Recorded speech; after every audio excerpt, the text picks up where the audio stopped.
Bien, pues continuamos con nuestro congreso sobre la reforma del Estatuto de Autonomía de Castilla-La Mancha y lo hacemos en este caso con otro tema que, como el anterior, también yo creo que es de máximo interés, particularmente desde la perspectiva de los ciudadanos, que es todo y continuidad del que acabamos de ver, que es precisamente el relativo a las relaciones entre democracia y comunidad autónoma, particularmente con referencia al estatus de los diputados regionales y al régimen electoral en nuestra comunidad autónoma. Para ello contamos, como en todos los demás casos, con un experto reconocido en la materia, el profesor Díaz Reborio. Él es catedrático de Derecho Constitucional de esta facultad en la Universidad de Castilla-La Mancha y además ha sido hasta hace muy poco consejero del Consejo Consultivo. Le agradecemos el que aceptara la invitación a participar, como lo estamos haciendo con los demás ponentes, también este esfuerzo de ofrecer una panorámica general con carácter crítico, con una visión propia y propuestas, que es lo que en el fondo todos pedimos, y sin más, pues tiene la palabra. Muchas gracias por la invitación y por la presentación. Quiero agradecer en primer lugar, pues, por supuesto, a los compañeros Isaac y Miguel Beltrán la invitación, así como, por supuesto, a la Junta de Comunidades, que es la que está, pues, dirigiendo este proceso, y que yo ya tuve la oportunidad en diciembre del año 2006 de comparecer ante las Cortes de Castilla-La Mancha para informar en aquel momento sobre lo que era, pues, la propuesta de reforma del Estatuto, y por lo tanto, pues, es un honor y una gran satisfacción poder colaborar y aportar lo que modestamente yo pueda decir al respecto. Por razón de tiempo voy a ser bastante sintético. En el texto, pues, quizás me pueda detener más en algunas cuestiones, porque además se me asigna una parte bastante amplia, dado que la sesión se titula Democracia y Comunidades Autónomas, Instituciones de Autogobierno y Régimen Electoral, lo cual, pues, sin duda es un bloque muy amplio del texto del Estatuto. Pero antes de entrar a comentar lo que serían las propuestas que yo voy a hacer, porque yo me centraré en propuestas, sí quiero hacer un breve comentario sobre el contexto, porque el contexto es que nos están pidiendo ideas o propuestas o sugerencias respecto a un texto que la Junta decide tomar como base, que es el texto que en las Cortes de Castilla-La Mancha se aprobó en 2006, entró en el Congreso en 2007 y, sobre todo, queda la última versión en la Comisión Constitucional del Congreso en el año 2010, con algunos cambios, pero no con muchos más. Entonces yo voy a, en efecto, tomar como base ese texto. En realidad voy a tomar como base el texto de 2010, haciendo algunas sugerencias o propuestas. La verdad es que cuando todo esto surge, pues mi primera impresión era más o menos, pues también la Junta nos ha escrito a los que comparecimos en aquel momento en las Cortes para decir qué quieren ustedes añadir, etcétera. Mi primera impresión era decir, bueno, pues más o menos lo que dije, ¿no? Pero cuando esto se revisa más despacio, primero constato que de lo que dije, y supongo que de los demás comparecientes, pues más, porque tendrán más criterio, conocimiento y prestigio que el mío, de lo que dije, muchas cosas se incorporaron. Es decir, en el texto de 2010, muchas de las cosas que están en mi comparecencia, sugerencias, propuestas, tal, en el texto de 2010 ya han pasado. De hecho, en realidad, hasta en el texto que en 2007 entra en el Congreso de los Diputados, mi comparecencia, creo que la mayoría fueron en el mes de diciembre de 2006, ya en el texto de 2007 muchas cuestiones se habían corregido. Pero, por otro lado, y esto es una reflexión que quiero hacer, sí creo que hay, desde aquel momento, desde 2006 o 2007, o desde 2010 incluso, se han producido novedades importantes que hacen que, si este texto se va a tomar como base, creo que hay que repensar bastantes cuestiones, ¿no? Y que probablemente si se repiensan, pues ahora tendríamos una reforma estatutaria original, diferente y más acertada en muchos aspectos que aquellas que se emprendieron a partir de 2006, que fueron, como sabemos, la del Estatuto de la Comunidad Valenciana, el Estatuto de Cataluña y, a continuación, siguiendo su estela, pues otros varios, Andalucía, Islas Baleares, Castilla y León, Aragón, etcétera. Entonces, creo que este lapso de tiempo transcurrido es relevante para que ahora se puedan hacer las cosas mejor. A veces yendo más lejos y otras veces no yendo tan lejos, es decir, en aquellos aspectos. ¿Cuáles son estos factores? Esto lo voy a enumerar como digo, como reflexión o como contexto de lo que voy a decir después. Primero, tenemos, ya se ha mencionado aquí, jurisprudencia del Tribunal Constitucional bastante relevante al hilo del Estatuto de Cataluña y del de Valencia, algo también vinculado al agua relativo a otros estatutos, por ejemplo el de Andalucía. Entonces hay cuestiones que no se pueden repetir porque ya el Tribunal Constitucional ha dicho que no. Entonces creo que no debemos ir a decir hasta dónde podemos llegar o cómo podemos reinterpretar lo que se ha dicho para dar un paso más. No, sino cuando el Tribunal Constitucional ha dicho que no o que esa no es la vía más adecuada, pues eso es algo a considerar y a tener en cuenta. Tenemos también que el Estatuto de Castilla-La Mancha, aunque sea en un punto, es uno de los puntos que a mí me toca, que es el tema electoral, se ha reformado en 2014. Por lo tanto, lo que tendríamos que reformar es el texto 2014 y no el que estaba vigente en el año 2006. Tenemos una serie de reformas legales en Castilla-La Mancha que afectan de lleno al tema de las instituciones. Por ejemplo, se ha suprimido el Defensor del Pueblo, por ejemplo, se ha suprimido el Consejo Económico y Social o la Sindicatura de Cuentas. Tenemos algunas leyes de importancia ya aprobadas tanto a nivel del Estado como a nivel de Castilla-La Mancha que hay que considerar. Por supuesto, una reforma de la Ley de Bases de Régimen Local del año 2013 de grandísima entidad, o tenemos una ley de transparencia y buen gobierno, una del Estado y otra de la comunidad autónoma, que también hay que considerar, y creo que algunos de estos aspectos donde se introducen novedades interesantes podrían tener relevancia estatutaria, es decir, podrían llevarse al estatuto, aunque sea de una manera breve, sintética, una mención para dar cobertura a esto. La Constitución española se ha reformado en el año 2011, en un punto que es el de estabilidad presupuestaria, pero que tiene su importancia porque el texto del Estatuto de 2007 y luego de 2010 pues también hace referencia a eso. O hasta incluso pues tenemos que el Tratado de Lisboa, aunque es verdad que el texto estatutario contenía una regulación muy avanzada en aquel momento sobre las relaciones con la Unión Europea, ya que estoy al lado de un gran especialista en la materia, pero también es cierto que la entrada en vigor del Tratado de Lisboa, más la aplicación, sobre todo, de estos años del mecanismo de alerta temprana, la participación de las comunidades autónomas, etcétera, etcétera, son una experiencia que también conviene considerar. Y luego tenemos cambios. Esto, por supuesto, no seré yo como jurista, no seré el más cualificado, pero, en fin, como soy español y castellano-manchego y tengo ojos en la cara, aprecio que ha habido cambios sociales y políticos bastante significativos en este país y que hay que considerar. Cambios sociales que tienen que ver con mayores exigencias de regeneración democrática, con mayores exigencias de participación ciudadana. La cuestión, por ejemplo, que luego mencionaré, de la eliminación de los aforamientos o demandas como la limitación de los mandatos del presidente. Cambios políticos.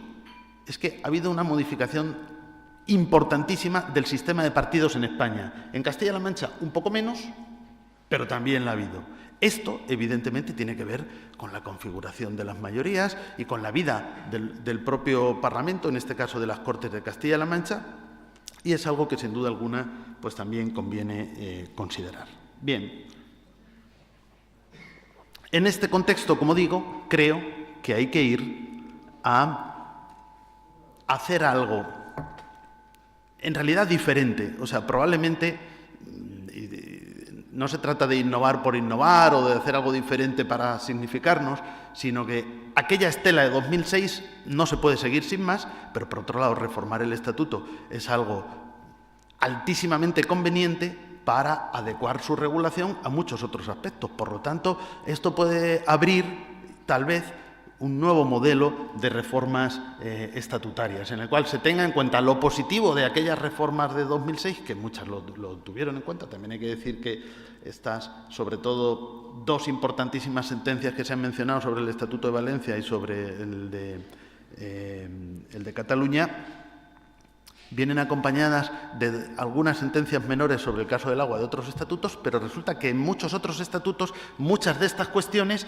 estaban y están, y no han sido declaradas formalmente inconstitucionales y queda plantearse a los juristas en qué medida la interpretación que el Tribunal Constitucional ha hecho sobre el Estatuto de Cataluña es aplicable, por ejemplo, a Andalucía, que sigue de cerca ese estatuto en tantos aspectos.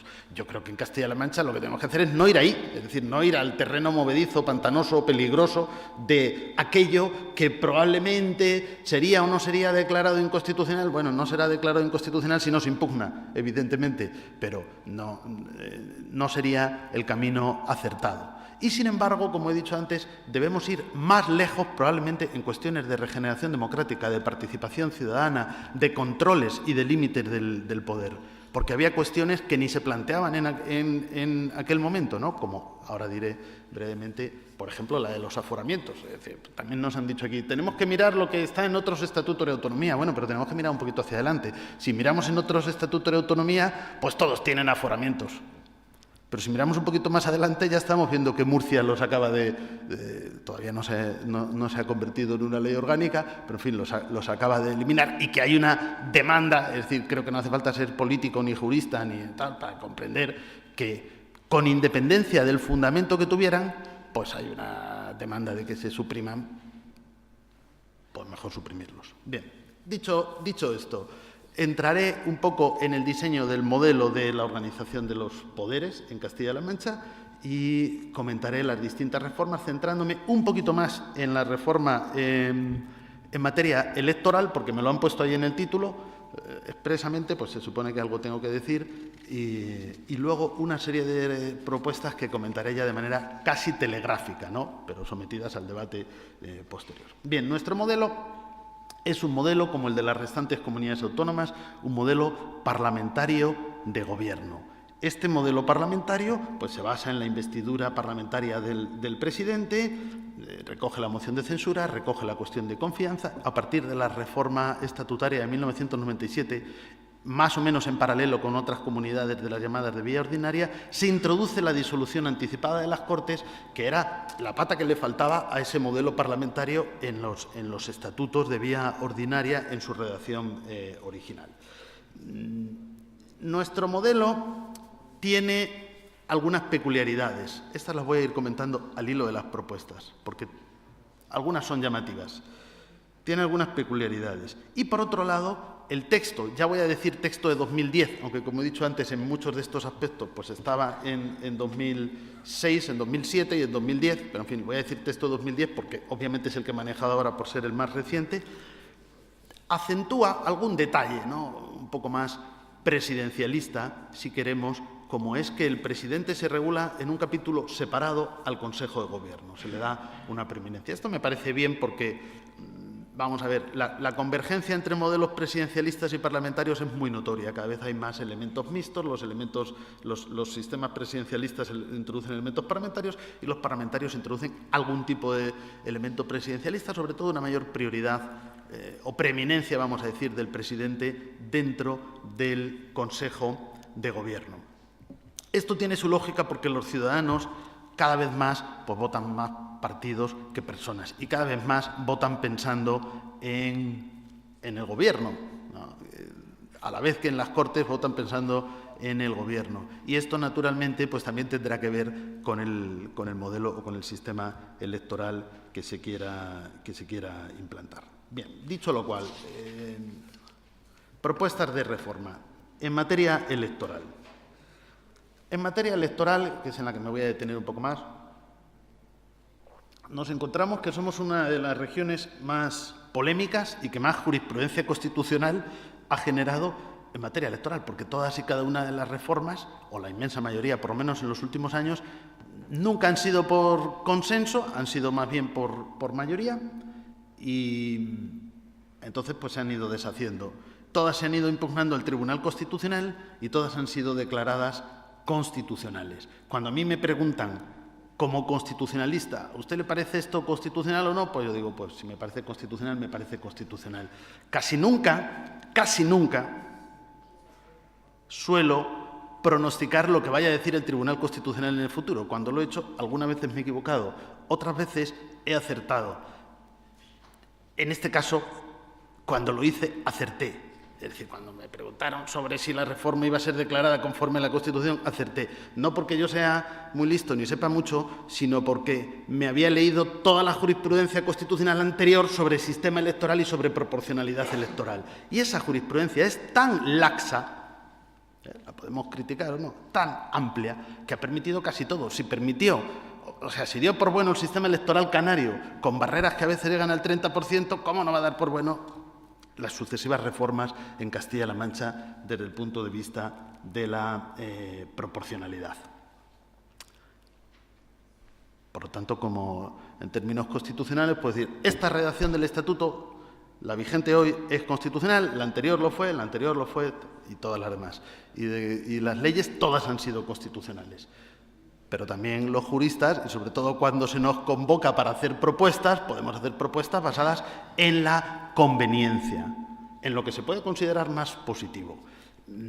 La Constitución nos dice dos elementos muy importantes sobre los sistemas electorales autonómicos que tienen que respetarse en todo caso. Uno es esta idea de proporcionalidad, que el Tribunal Constitucional ha rebajado, yo esto también lo he escrito en algún sitio, hasta el punto, desde mi punto de vista, de confundir principio de proporcionalidad electoral con principio de interdicción de la arbitrariedad de los poderes públicos. De hecho, en la sentencia de 2011 sobre una de las reformas electorales de Castilla-La Mancha, el Tribunal Constitucional dice, bueno, es verdad que aquí no es que se establezca un sistema o una fórmula para calcular los escaños por provincia, sino que decimos, pues esto es para Cuenca, esto es para Guadalajara, esto es para Toledo, subimos uno por aquí, pero no parece arbitrario. Obviamente no era arbitrario, es decir, bueno, es que ha subido la población en Toledo y ha subido la población en Guadalajara. Pero decir no parece arbitrario y por tanto es conforme a la Constitución equivale a hacer coincidir el principio de proporcionalidad electoral con el principio de no arbitrariedad. Es decir, todo aquello que no sea arbitrario lo voy a considerar más o menos proporcional.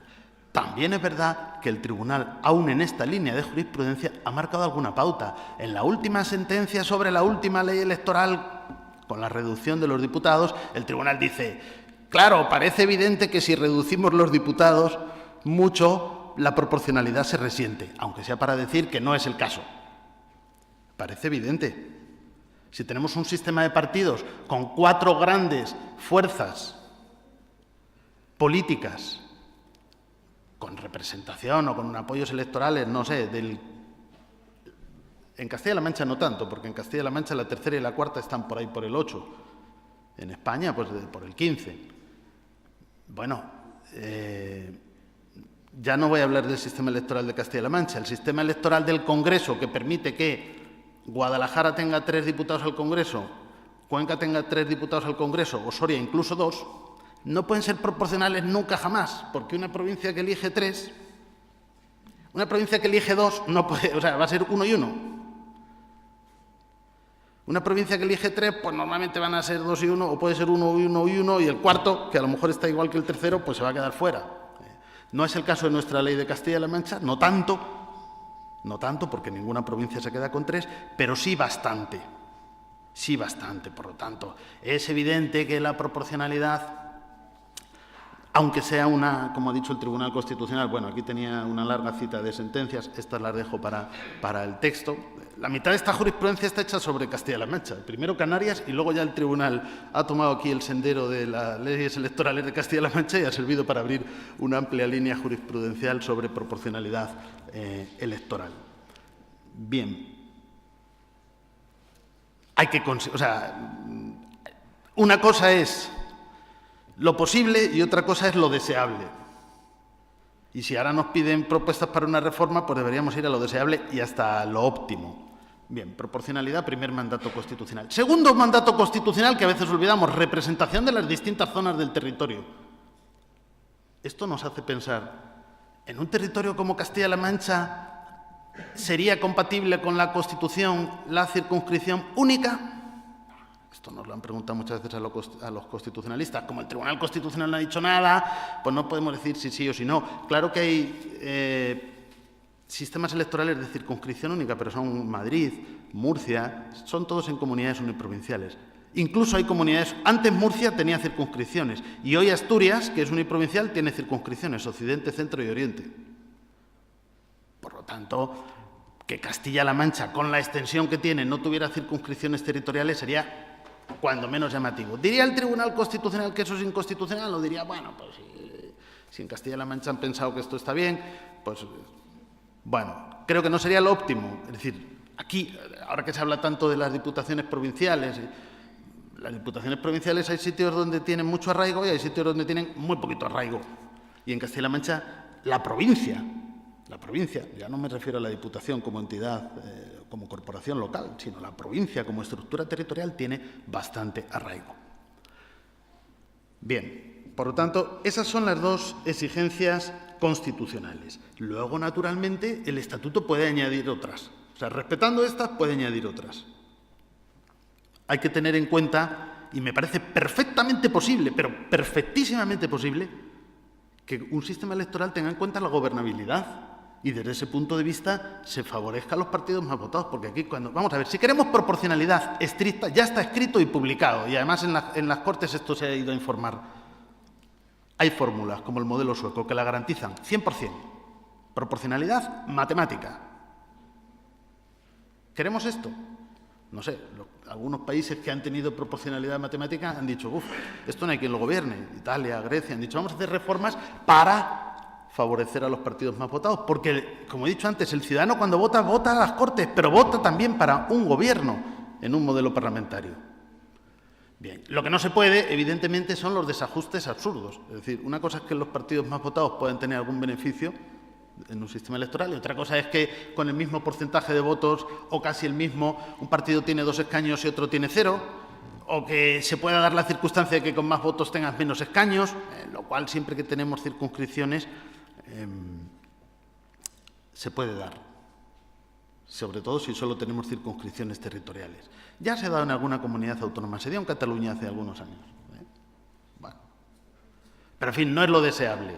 No es lo deseable. O sea, una cosa es favorecer la gobernabilidad y otra cosa es efectos absurdos, perversos de un sistema electoral. Yo creo, pero esto, ahora voy a pasar a decir lo que creo que debe decir el Estatuto.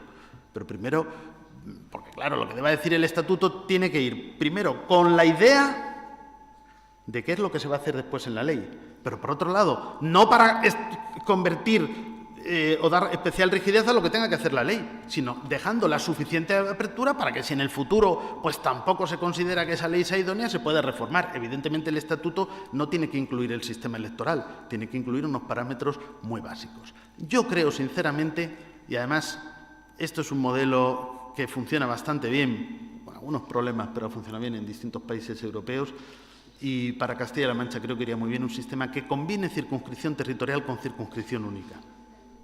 Es decir, que tenga listas de circunscripciones, si es que van a ser las provincias, que eso es lo que hay que considerar, listas de circunscripciones y una lista única. Esto lo tienen con variantes en Alemania, en Suecia. Bien, la lista más cercana, pues es más cercana al votante. Y más. La lista única permite corregir los defectos de proporcionalidad que son consecuencia de las circunscripciones. Porque las circunscripciones nos van a traer defectos de proporcionalidad. Yo no sé si exactamente el sistema sueco, que es el de proporcionalidad máxima, podría ser, si eso es lo que se busca. Está inventado, está inventado. Se hacen unas listas provinciales y luego una lista única. Y en la lista única vamos a asegurar que el reparto global de escaños sea exactamente el correspondiente a aplicar la ley Down sobre todo el territorio de Castilla-La Mancha. De tal manera que ahí sí no se pueden tener más votos y menos escaños, no se pueden producir desajustes, porque siempre va a haber una proporcionalidad. Pero a lo mejor queremos otro sistema que dé más prioridad a las circunscripciones territoriales o que favorezca más la gobernabilidad. Pero sí, la idea de la doble lista, a mí me parece, se dice, bueno, es complejo para... Bueno, también son complejas las listas abiertas, pero si estamos en el Senado 40 años con listas abiertas, no serán tan complejas.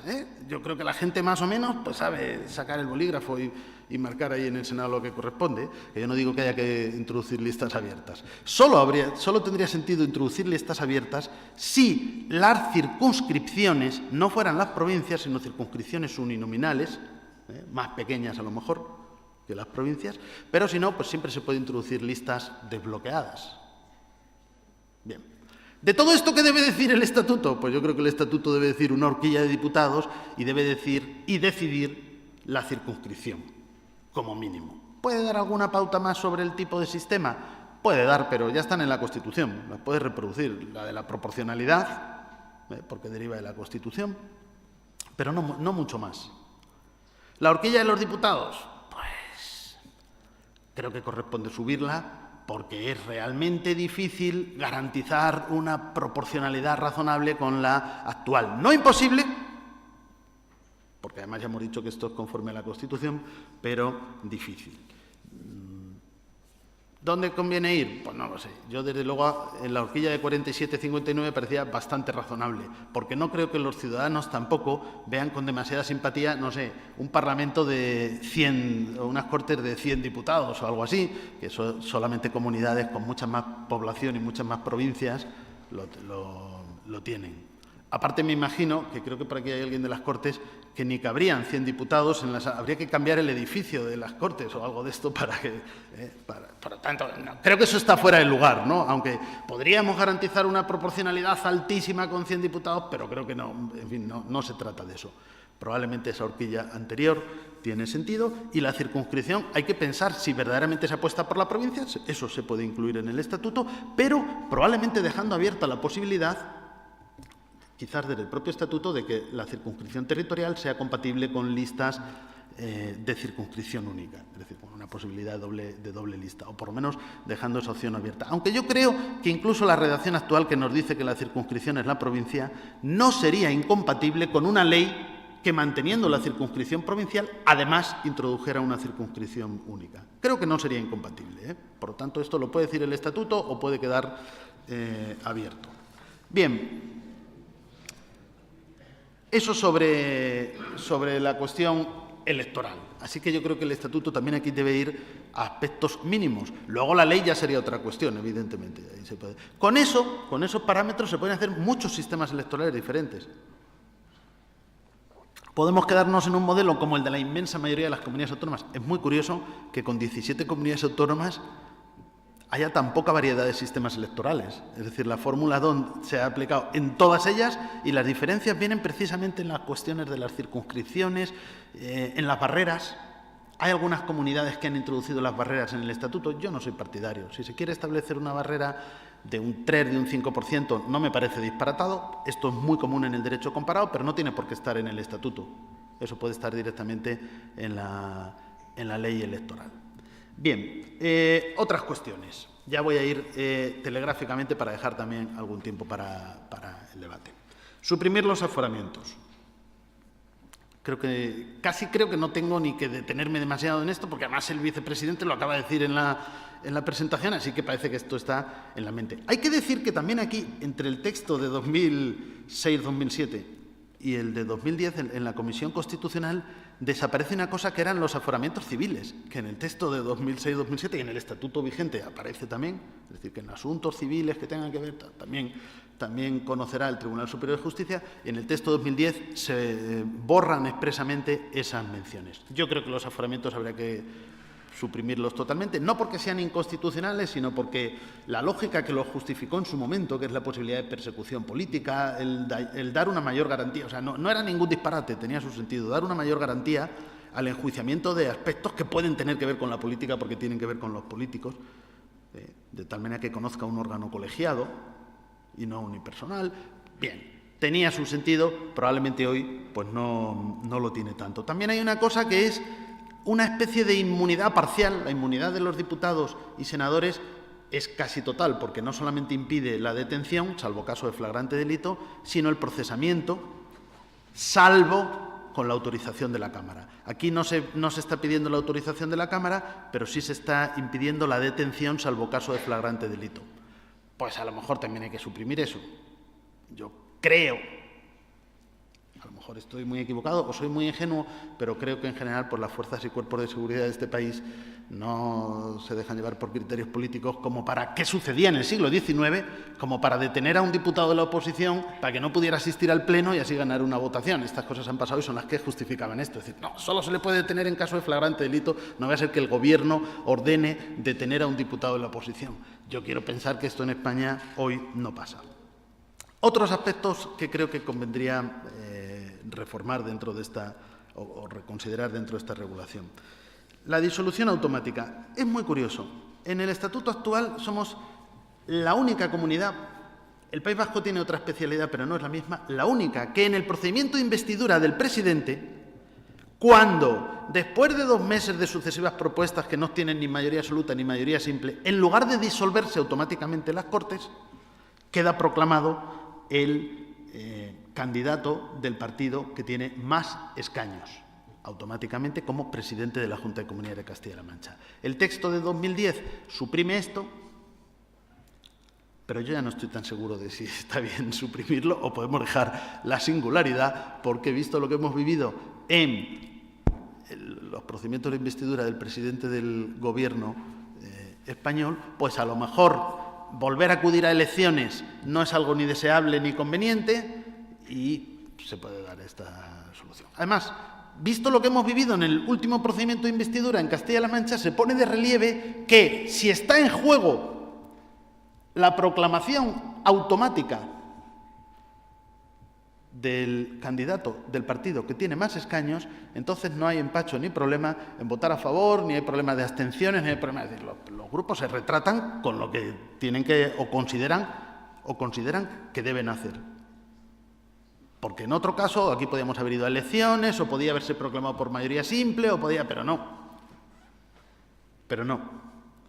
Entonces, bueno, algo a pensar. ¿Es una singularidad? Sí, también el País Vasco tiene otra singularidad, porque en el País Vasco, digamos, hay distintas propuestas que se van a ir votando conjuntamente. Bueno, la disolución anticipada. La disolución anticipada de las Cortes, como he dicho, se introdujo en una reforma de 1997. El texto del año 2010 mantiene esa posibilidad, pero elimina unas cortapisas que se habían introducido no solo en Castilla-La Mancha, sino en todos los estatutos de vía ordinaria. ¿Para qué? Para mantener el calendario electoral de las comunidades autónomas de vía ordinaria y de las elecciones locales de tal manera que se celebren el 4º domingo de mayo de cada 4 años.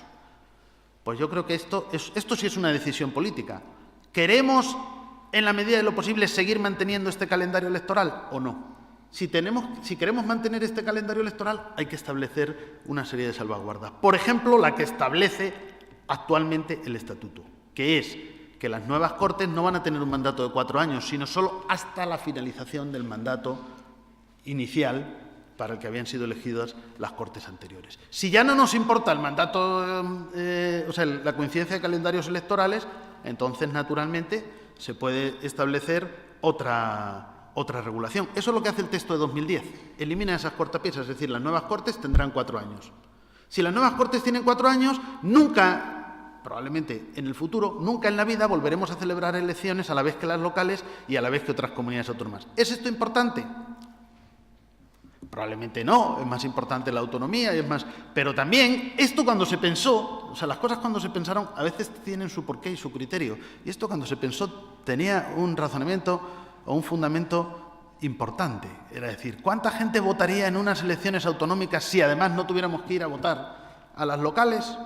¿O cuánta gente votaría en las elecciones locales si además no tuviéramos que ir a las autonómicas? Entonces, a lo mejor hacemos esto y luego ya nunca jamás volvemos a tener este calendario tal, y la participación baja a un 50 o a un 60% y decimos, qué poco participa la gente. Y a lo mejor la gente participa menos porque les estás convocando a elecciones mucho más de lo conveniente. Por lo tanto, esto es un punto a considerar, pero yo aquí no me pronunciaría porque esto es una decisión política. Es decir, si verdaderamente obviamos ya la consideración de que las elecciones se celebren a la vez que las locales, no solo ya a la vez que otras 10 comunidades, que otras 9 comunidades autónomas, no, más, 13 comunidades autónomas, que son las que tenemos el calendario electoral igual, no solo a la vez que estas 13 comunidades autónomas, sino a la vez que las locales, entonces pues habría que recuperar esta serie de limitaciones. También esto regiría para la disolución automática. Algunas de las reformas estatutarias, por ejemplo la última de Navarra, nos dice que cuando se produce la disolución automática porque no se ha podido investir a ningún presidente, las nuevas Cortes siguen teniendo sus 4 años, con lo cual ya, si esto se produjera alguna vez en Navarra, pues sus elecciones también se van a salir ya del calendario común. Bien. La cuestión de confianza. La singularidad de Castilla-La Mancha también de la Comunidad Valenciana, pero creo que de ninguna más, es que la cuestión de confianza, que existe en todas las comunidades autónomas y es prácticamente igual que la que existe a nivel estatal, pero en este caso se puede plantear sobre proyectos de ley. Sin embargo, en Castilla-La Mancha hay peculiaridades que ni siquiera hay en Valencia. Es que se nos dice que se exige, primero, que cuando la confianza se vincula a un proyecto de ley se exige mayoría absoluta en lugar de mayoría simple. Segundo, que no se permite, frente a la ley de presupuestos, la legislación electoral, orgánica o institucional. Esto lo dice nuestro estatuto y esto lo dice el texto de 2010, y esto es prácticamente una singularidad y conviene mantenerla.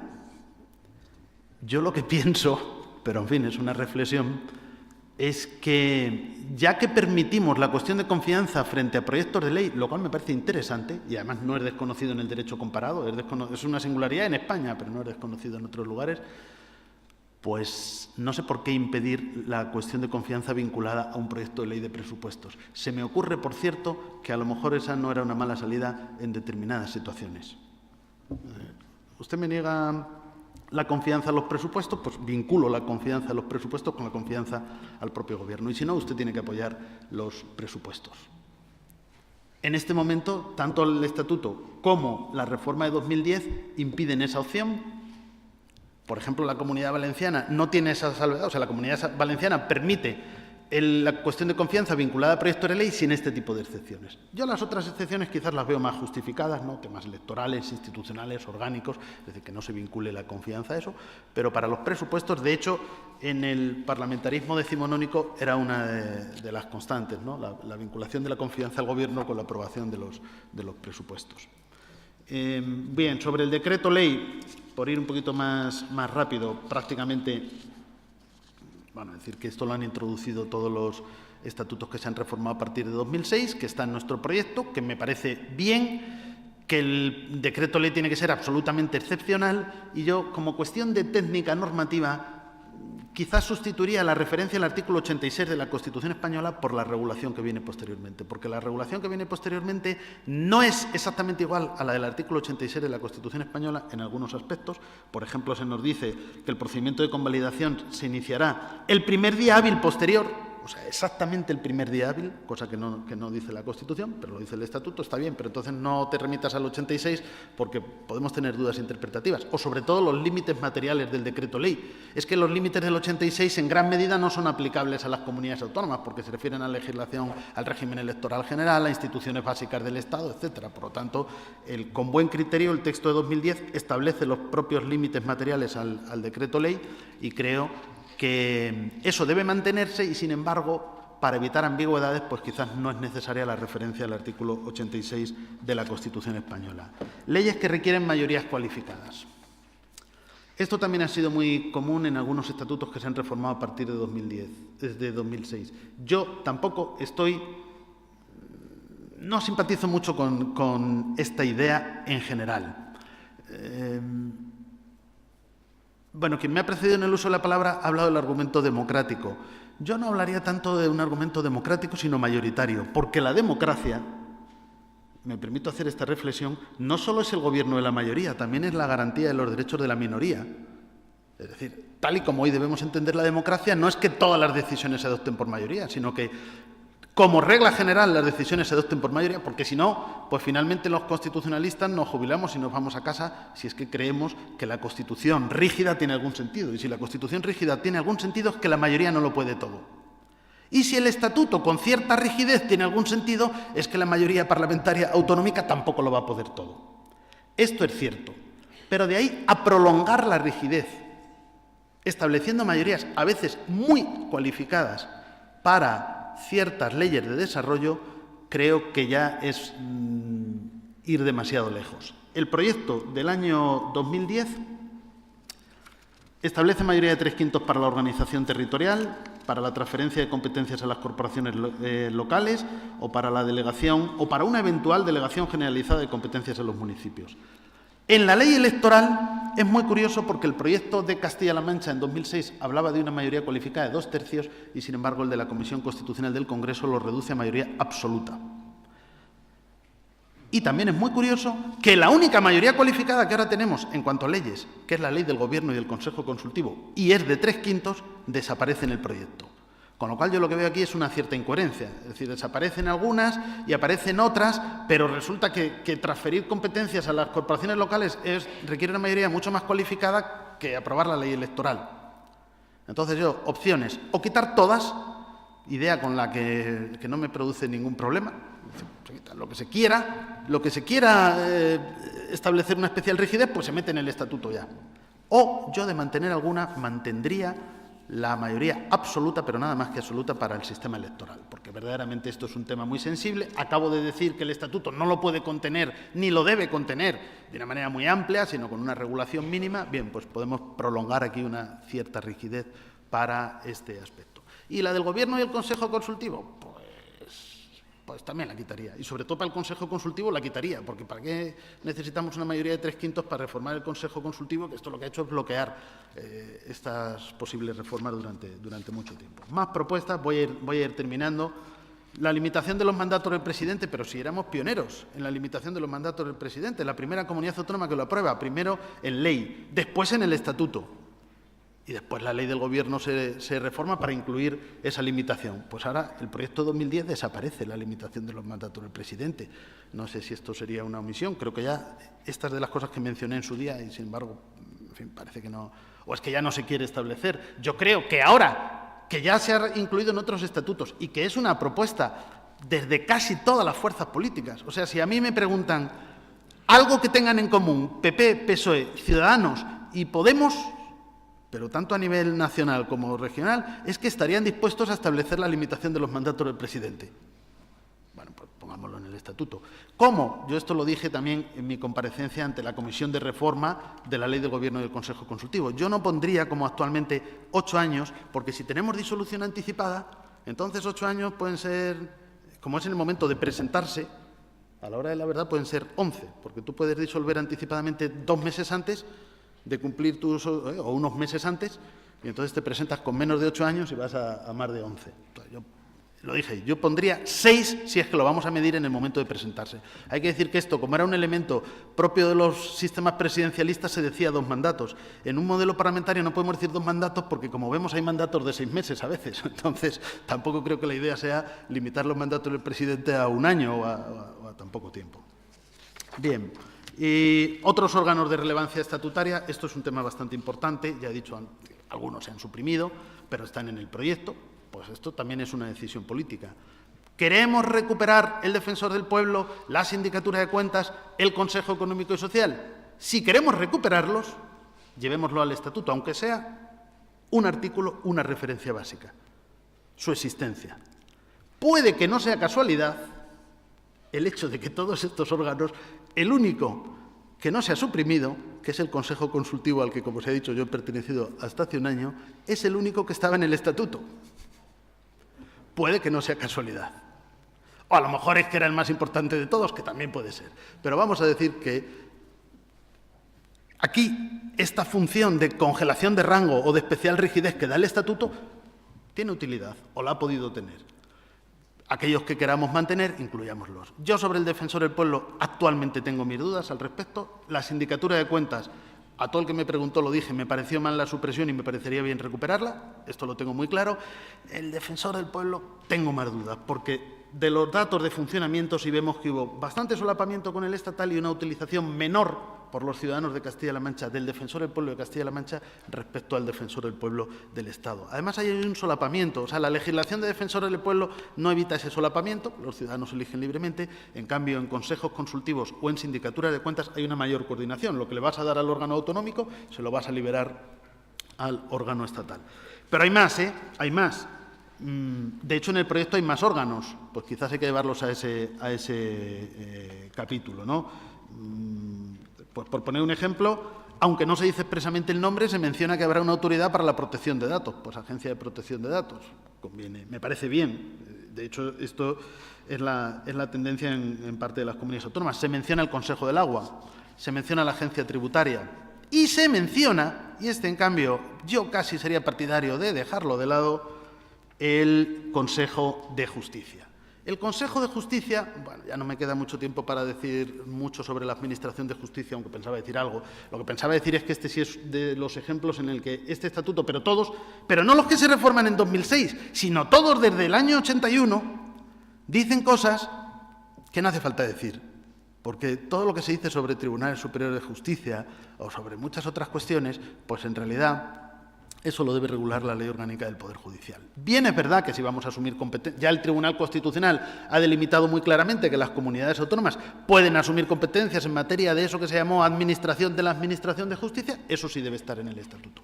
Y Consejo de Justicia, pues todos lo tenían, pero es que el de Cataluña, el Tribunal Constitucional lo dejó tan manco, porque dijo, bueno, el órgano como tal no es que sea inconstitucional, pero bueno, vamos a ver sus funciones. Y de sus funciones le quedan de 8, le quedan 2, y no son muy importantes. Pues no sé ya si merece la pena mantener la creación de este órgano. Se puede hacer, pero de hecho, si se hace, habrá que tener muy en cuenta esa jurisprudencia del Tribunal Constitucional. Y va a tener unas funciones muchísimo más limitadas que los que tenía, no el de Cataluña, sino todos los que siguieron después, y por cierto, ahí sigue vigente esa regulación, porque el Tribunal Constitucional, pues a lo mejor no se ha pronunciado al respecto. Y no quisiera terminar sin hacer una última referencia a algo que también he dicho al principio, y es que hay que considerar cambios sociales y cambios políticos que pueden tener relevancia en el propio estatuto. Es verdad que nuestro proyecto de 2010 también en esto era bastante avanzado. Bueno, la iniciativa popular ya se reconoce en el estatuto vigente y de hecho hay una ley, igual que la iniciativa de las corporaciones locales, es decir, en instrumentos de participación ciudadana. La participación ciudadana directa está muy restringida a partir de la jurisprudencia del Tribunal Constitucional, que te dice que todo lo que sea referéndum o se parezca a un referéndum o sea lo mismo que un referéndum pero con otro nombre es competencia del Estado. Por lo tanto, las comunidades autónomas lo que pueden es establecer procesos participativos, consultas populares. Hay un artículo en el texto de 2010 sobre consultas populares.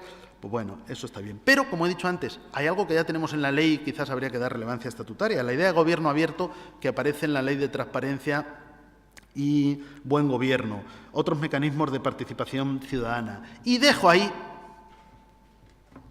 como idea, la posibilidad de algo que en la doctrina política y jurídico-constitucional está muy en el debate, tanto a nivel nacional como podría ser autonómico, y es la revocación del mandato de los diputados. Es verdad que en un sistema de listas cerradas y bloqueadas esto a lo mejor no tiene una lógica muy grande, porque estamos votando listas que nos han puesto los partidos. Pero también es verdad que todo este debate que tanto desgasta sobre si los imputados que ya no son imputados, sino que ahora son investigados, tienen que dimitir siempre y en todo caso, o solo si se les imputan determinados delitos, también.